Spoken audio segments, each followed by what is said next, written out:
اگرچہ کہ ٹیسٹ اس کا نمکین ہے لیکن پانی پاک ہے تو اس سے جو وضو کرنا چاہے یا نہانے سے خود بخود غسل بھی ہو جائے گا اس کا. البتہ یہ کہ 2 فرائض باقی رہ جائیں گے, ایک تو کلی کرنا اور دوسرا ناک میں نرم باسے تک پانی ڈالنا. تو یہ اس کے فرائض میں سے یہ 2 اگر پورا کر رہے تو غسل بھی ہو جائے گا, ورنہ وضو تو ہو جائے گا کیونکہ کلی کرنا وضو کے فرائض میں سے نہیں ہے, اس کی سنن میں سے ہے.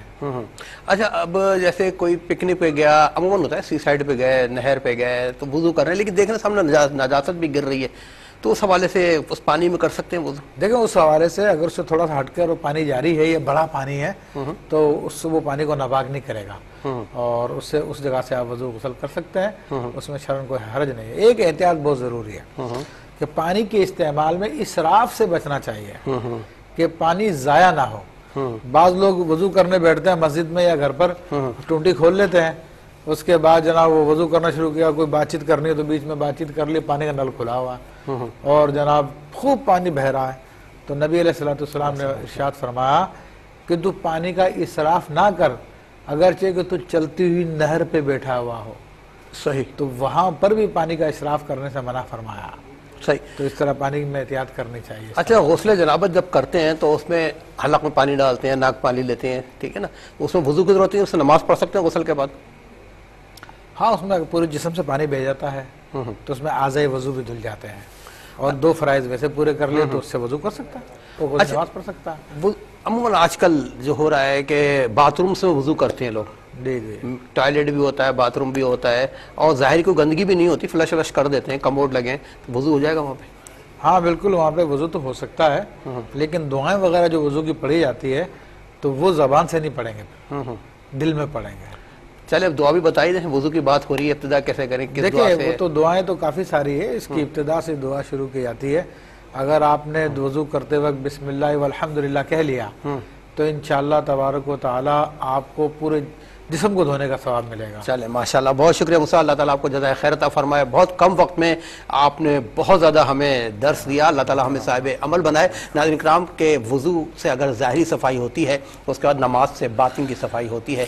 کوشش کریں اپنے ظاہر و باطن کو صاف کریں, کہ جس کا ظاہر و باطن صاف ہوتا ہے اس کو اللہ پاک بصیرت اور بصارت دونوں عطا فرما دیتا ہے, اور جب اچھی بصیرت اور اچھی بصارت اس کو مل جائے تو وہ آنے والے واقعات کا مشاہدہ بھی کر لیتا ہے, اور اس کی اس حالت پہ فرشتے بھی رشک کرتے ہیں کہ واقعی اللہ پاک نے انسان کو اشرف المخلوقات بنایا ہے. اپنا بہت خیال رکھیے گا. ریپیٹ ٹیلی کاسٹ انشاءاللہ آج صبح پاکستانی ٹائم مطابق صبح 4 بجے پیش کی جائے گی, اور زندگی بخیر تو آپ کے خاکسار میزبان آشکار دور حضرت علامہ مفتی ابوبکر صدیق شاذلی صاحب کے ساتھ اگلے ہفتے ایک نئے موضوع کے ساتھ انشاءاللہ آپ کی خدمت میں حاضر ہوگا. اپنا بہت خیال رکھیے گا. والسلام علیکم ورحمۃ اللہ. کہیں سے دور ہے منزلیں, نہ کوئی قریب کی بات ہے.